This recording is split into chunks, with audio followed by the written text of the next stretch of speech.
1966 to 1978, and I have a hard time remembering what which things happened in what order and who were students during which times.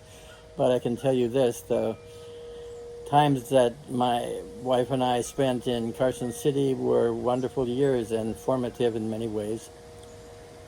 We, of course, had our two sons, Peter and Chris, during our stay there, and we had many wonderful friends. And for me, the teaching was quite wonderful. I was actually new to teaching. I didn't have any education credits when I came, but got those credits eventually, and also got a master's in secondary education. But the thing was that it was a time when all the ideas were very relevant to high school students. There was the war. There was all kinds of turmoil and change, and it was a time. This was especially the '60s, were the decade that earlier, not too much earlier than that, JFK had been assassinated, and later in '68 you had the assassinations of his brother Robert Kennedy and Martin Luther King Jr.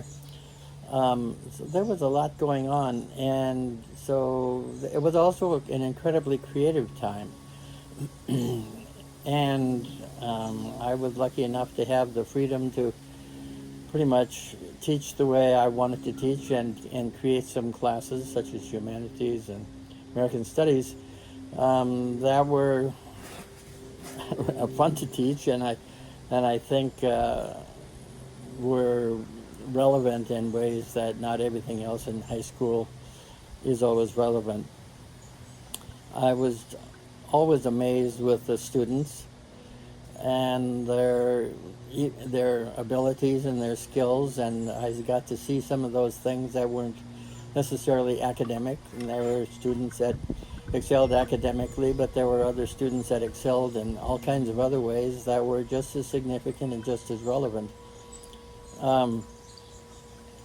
And of course, there were other significant events that happened while I was there. Many of which I had some kind of hand in.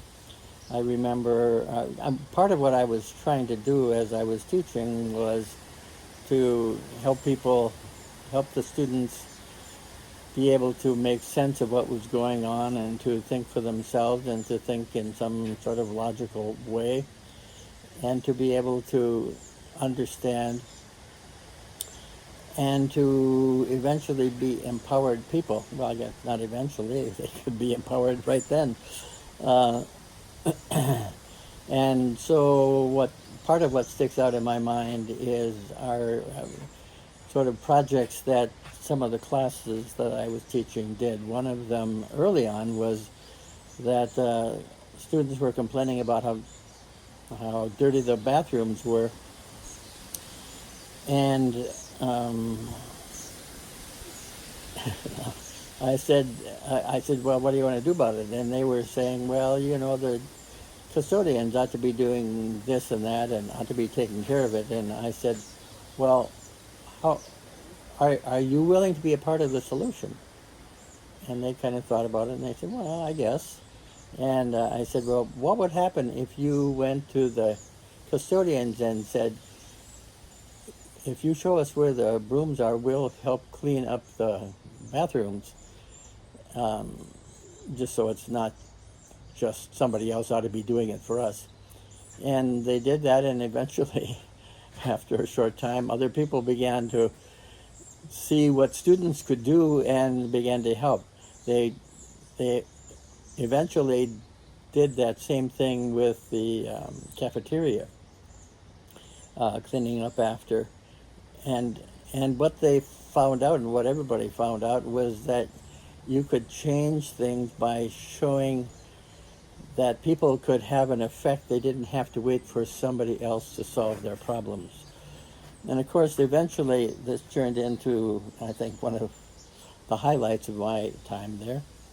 was an event called Easy Friday, where the students in one class set up an afternoon of events for the whole school, the junior high and the high school, and it didn't require the administration to do anything or anybody else. They even kept track of who was there and who wasn't there, and who was trying to sneak away. But there weren't many people trying to sneak away because there were a whole series of events. There was some volleyball, there were funny races, sack races, and kind of a kart race that took place. And there was a jazz band that came from another school, and there was free ice cream, and it was a wonderfully sunny day. And we had a Grand Rapids TV station coming to film it, besides everything else. So it worked wonderfully well, and I remember seeing the students who were the ones who had organized the whole thing, going back into school at the end of the event, and the smiles on their faces were worth a lifetime of teaching, actually. But we did other things like that too. We did smaller things. We did the Gong Show, and after a while we did like little events like the Great Turkey and a number of things, and another one that was called Pig Bat. And so I always thought it was worthwhile to show students that they could have an effect on the whole school, and in some ways on the whole community, if they were willing to get involved in things. And that was, this idea of feeling empowered as human beings was an important one to me, as was the idea of democracy. And then, of course, someplace I don't remember which years it was, we had the book controversy that went on for months and was quite heated. And that was the book Henderson the Rain King that was being used in another class. And I happened to be the English department chair at that time, and so there were all kinds of meetings, huge meetings. And the John Birch Society was involved, and some of the school board members, one of them threatened to fire me. And it was quite tense, and it was quite amazing, and quite volatile. I would have never have expected that, and nor did most people in a small community. And at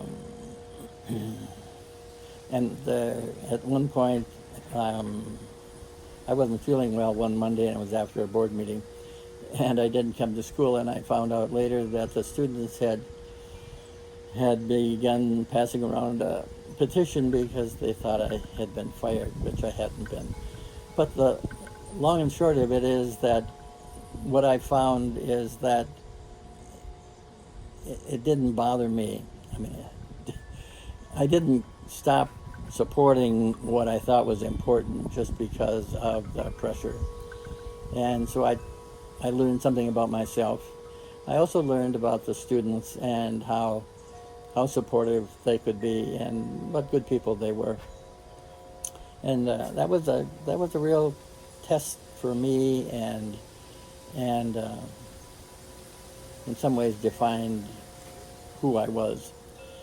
At any rate, I hope that you all have a wonderful time this weekend. It would have been nice if I had been able to be there, but that was not going to happen. And I have only the best thoughts about not only the students that I had, but the school and the community.